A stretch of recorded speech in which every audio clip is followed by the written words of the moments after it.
Pauline is 68 years old.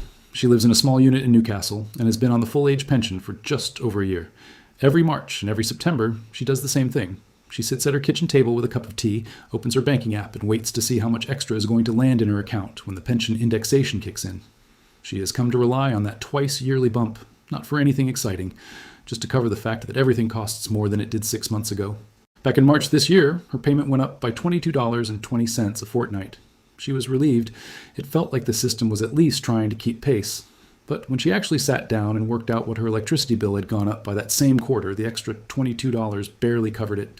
And now, with the next indexation date landing on the 20th of September, Pauline has started hearing something that has genuinely worried her. Word going around that this next increase might be the smallest one pensioners have seen in over a year. If you are on the age pension, or you know someone who is, I want you to stay with me for the next few minutes, because what I am about to walk you through is based on official inflation data, and it explains exactly why the September increase is shaping up to disappoint a lot of people, and more importantly, what you can actually do about the gap between your pension and your real cost of living. This is RetireScope AU, and today we are going to unpack this properly, without the jargon. Before we go further, if you find this kind of straight talking, no nonsense breakdown useful, do me a favor and hit that like button now. And if you are not already subscribed, jump on and subscribe.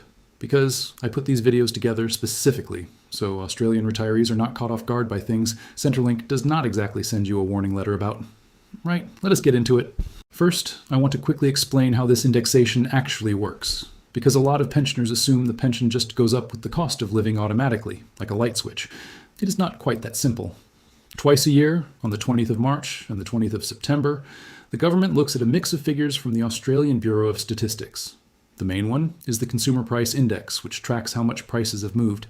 There is also something called the Pensioner and Beneficiary Living Cost Index, which is supposed to reflect the specific basket of things retirees actually spend money on, rather than the general population. Whichever of those two numbers is higher gets used. On top of that, there's a wage comparison thrown in to make sure pensions do not fall too far behind average earnings.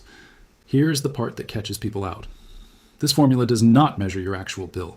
It measures a national average, calculated from a formula that takes months to catch up with reality. So when your grocery bill jumps in July, that increase does not show up in your pension until potentially many months later, if at all, depending on what else is moving in the broader economy at the same time. Now, let me bring you back to March, because that context matters for understanding September. In March this year, single pensioners received an increase of $22.20 a fortnight, and couples received $33.40 combined. National Seniors Australia, who tracked this closely, described that as a genuine bump better than the previous March, but still smaller than what pensioners had received the September before. At the time, inflation was actually running fairly hot. Annual inflation hit 4.6% in the 12 months to March this year, the highest it had been since September 2023. A huge chunk of that was driven by housing costs and by electricity, which was running at around 25% higher than the year before. So you would think, logically, if electricity and housing costs were surging that hard, September's increase should be even bigger. That is where this gets frustrating, and I want to walk you through exactly why the opposite might happen. Here's the thing, nobody explains clearly enough. The government rolled out electricity rebates that directly reduced the official inflation numbers during the months that feed into the September calculation. Those rebates lowered the headline figure that gets crunched by the Bureau of Statistics. But rebates are not the same as prices actually coming down. Your electricity provider did not lower their rates. The government simply covered part of the bill temporarily, which makes the inflation figure look calmer than what you are actually paying at home. And this is not just my interpretation. National Seniors Australia, one of the most respected advocacy groups for older Australians, has already put out a public statement saying, and I'm going to say this clearly because it matters, that early indications suggest the next pension indexation is likely to be the lowest since March last year. Think about that for a second. Not the lowest in a decade, but close to the lowest in recent memory at a time when everyday Australians, especially retirees, are still feeling squeezed at the checkout. By May this year, the monthly inflation figures had actually eased. The Consumer Price Index fell slightly in original terms that month. On paper, that sounds like good news, inflation cooling down. But if you are a retiree who is not buying fewer groceries, whose rent or rates have not gone down, whose private health premium just went up again, that cooling inflation figure does not translate into your day-to-day life feeling any cheaper. This is exactly the disconnect Pauline has been feeling. Her fortnightly pension is currently around $1,200. If you annualize that, it works out to roughly $31,000 a year. Compare that to what independent retirement researchers say a single homeowner actually needs for what they call a comfortable retirement, somewhere in the vicinity of $55,000 a year. That gap, sitting at over $23,000 annually, is not something a modest September indexation bump is ever going to close. And it is growing, not shrinking, because pension increases are lagging behind real cost pressures like energy, insurance, and healthcare. I spoke to this exact frustration because it is echoed by seniors groups again and again. Chris Grice, who heads up National Seniors Australia, has said publicly that older Australians are increasingly being forced to choose between paying for their health needs and covering their household budget. That is not a throwaway line. That is retirees skipping specialist appointments, delaying dental work, or going without heating on cold nights because the numbers simply do not stretch far enough.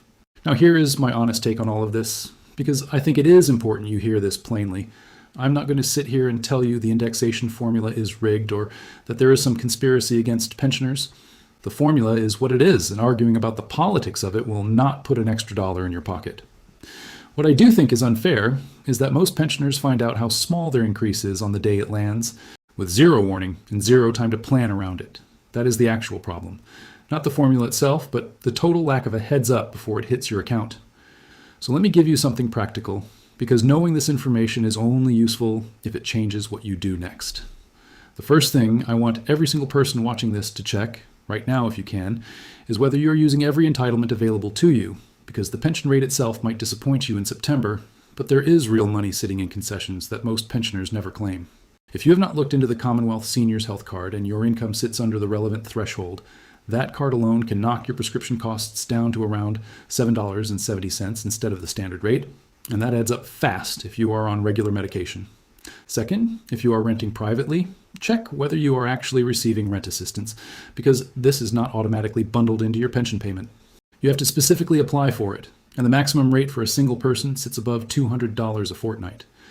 I've spoken to retirees who had no idea this even existed until years into receiving the pension. Third, energy concessions. Every state runs a different scheme, but most of them are not applied automatically either. You generally need to call your electricity provider directly and give them your concession card details for the discount to actually appear on your bill. If you have never made that call, do it this week, because that is real money sitting on the table that you are entitled to. Fourth, and this is the one I really want you to act on, when the 20th of September arrives, do not just glance at your account balance and assume everything is correct. Actually check the new fortnightly rate against what Centrelink has published. And if the numbers do not line up with what you expected, call them directly on 132300 and ask them to walk you through exactly how your new payment was calculated. Mistakes happen more often than people realize, and the only way they get corrected is if someone flags it. Coming back to Pauline, she cannot personally influence the consumer price index, and neither can I, and neither can you.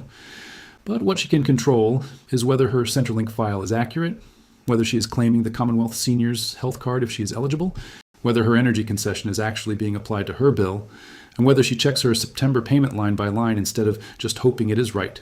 Those steps will not close the entire gap between the pension and the real cost of living in Australia right now.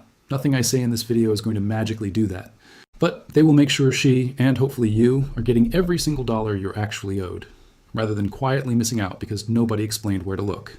I would really like to hear from you on this one, so drop a comment below and tell me honestly, are you budgeting around the September increase? And has the gap between your pension and your actual bills been getting wider over the last year? I read every comment, and your stories genuinely shape what I cover next on this channel. And if you know someone, a parent, a neighbor, a friend down the street who is relying on that September payment to stretch a little further, do them a favor and share this video with them, because the more people who understand what is actually coming, the fewer people get blindsided by it on the 20th. Thanks for watching, and I will see you in the next one.